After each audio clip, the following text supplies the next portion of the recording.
retrocesso nos direitos das pessoas trans. Retrocessos esses realizados pelo Conselho Federal de Medicina. Vamos falar desse assunto daqui a pouquinho.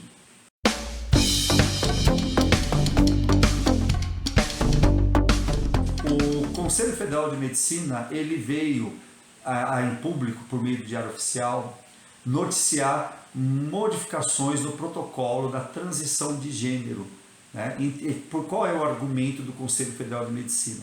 Que aumentou bastante a quantidade de pessoas que fizeram a transição e que se arrependeram. Então, antes de mais nada, ele foi trazido essa argumentação e sinceridade. Eu estou aqui de olho, tentando entender de onde vieram esses dados e parece que a coisa ainda está bastante nebulosa, né? A gente sabe que o processo de transição é algo assim bastante delicado. O protocolo atual exige um acompanhamento psicológico, né? A pessoa que vai se submeter à transição, ela precisa ter um acompanhamento psicológico para tentar identificar se de fato existe essa questão transexual na estruturação do universo psíquico da pessoa que está querendo fazer, né? Porque a gente sabe que uma pessoa trans, quando ela é submetida de um modo irreversível, onde ela não pode fazer a transição, nós sabemos que existe uma série de consequências para a psique desse indivíduo, seja um homem trans ou uma mulher trans. Começa a ter uma propensão a cometer toda uma série de mutilações, a pessoa começa a se mutilar, a pessoa pode entrar em estado depressivo e até mesmo cometer suicídio. Isso sabe que é isso que acontece com as pessoas que são transexuais e que veem assim, uma impossibilidade de poder vivenciar o gênero com o qual se identificam, né?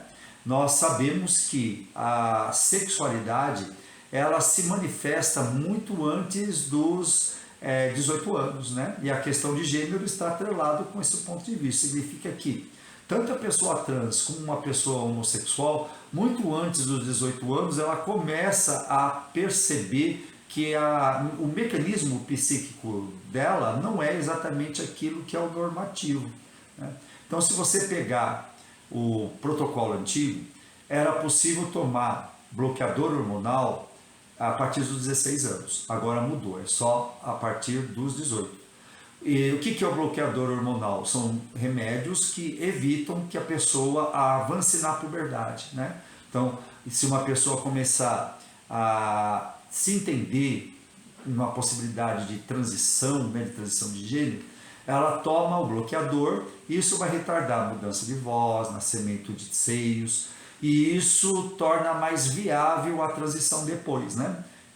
E é muito possível uma pessoa de 14, 15, 16 anos já começar a perceber que ela é uma pessoa transexual, né? Já é muito possível isso. Mas os conservadores não enxergam dessa maneira. Eles acreditam, quando a gente fala um negócio desse, que a gente está querendo transformar crianças em transexuais. Vejam bem, né? Se eu estou falando de uma pessoa de 15, 14, 15, 16 anos, eu não estou mais falando de criança, eu estou falando de uma pessoa adolescente, né? Mas, de qualquer maneira, isso é uma questão de definição e tudo mais, e entra nessa polêmica toda.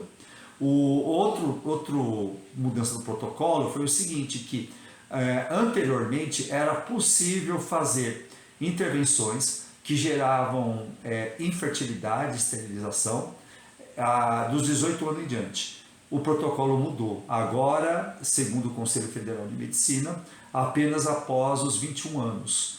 É um outro ataque aos direitos das pessoas trans, né? Porque está jogando da idade para poder fazer uma intervenção mais intensa, né? Capaz de gerar a esterilidade, para uma data assim, bem mais avançada, complicando mais ainda o processo. Só lembrando que quando nós estamos falando de transição de gênero, é muito importante ficar atento ao tempo, porque o tempo se torna inimigo da transição, ou pelo menos um nível de transição mais satisfatório dentro daquilo que almeja a pessoa trans, né?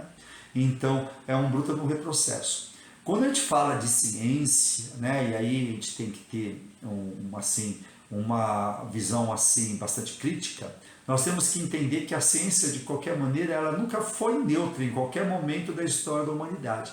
A ciência sempre teve viés político. Isso eu acho que nem é fator para diminuir a ciência como uma atividade humana, né?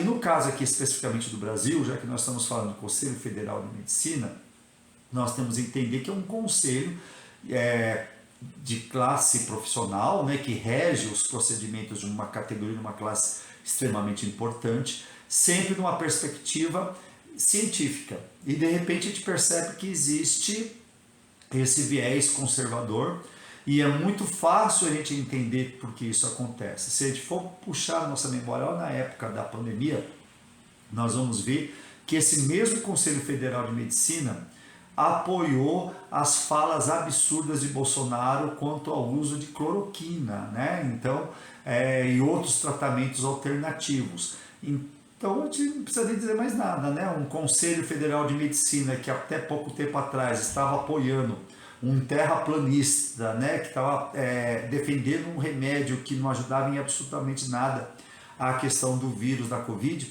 De repente você olha e vê com uma atitude dessa tirando o direito das pessoas trans, negando a possibilidade de que um adolescente já consiga ter uma autodeterminação.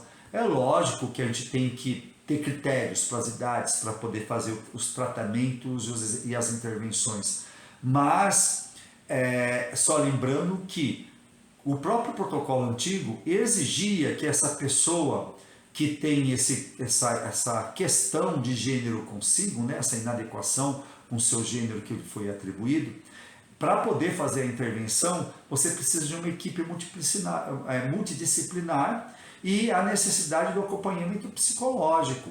Então, o que tem que ser muito criterioso é o acompanhamento psicológico e não a data, né? Então, os critérios antigos de 16 anos para o bloqueador hormonal, mesmo porque se uma adolescente está tomando bloqueador hormonal com 16, quando chegar lá pelos 18 anos e chegar à conclusão, não, foi uma coisa da minha cabeça, eu não sou transexual, tem como reverter, né? O bloqueador hormonal, ele não vai impedir que você possa desenvolver as características do gênero biológico, do gênero atribuído, simplesmente porque você tomou a medicação, né?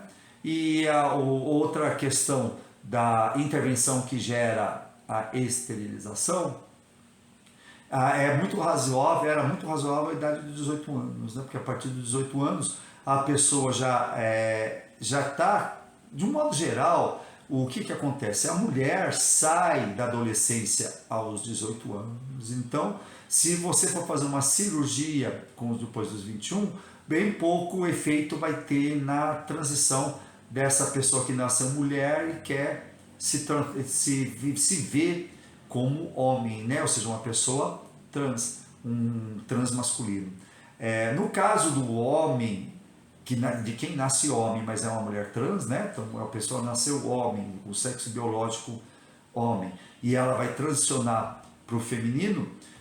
Nesse caso a coisa é um pouco menos radical, porque o sexo masculino amadurece dos 21 anos em diante. De qualquer maneira, é uma bruta de uma violência, é a cara desse ranço conservador que vem lá de fora, do próprio Trump, né? E a sua corja, e a gente lamenta demais, né? Tudo isso, e é óbvio que vai haver resistência, vai ter, vamos dizer assim, muito debates, né? Só que quando o debate cai no campo científico, a coisa costuma ficar assim bastante delicada, porque muitas vezes se usa a questão da autoridade para calar a boca, né? E tirar direitos de minoria. Só lembrando que lá na Alemanha de 1930 e tantos, 1940 e tanto, a ciência foi usada de um modo tendencioso para, vamos dizer assim, agredir os direitos humanos, né? Não precisa pesquisar muito para a gente saber que isso aconteceu no passado e em menor grau Provavelmente é isso que está acontecendo com o Conselho Federal de Medicina. Então fiquemos atentos a tudo isso. Gente, espero que você tenha gostado do vídeo. Dá um like, se inscreva no nosso canal e fui nessa!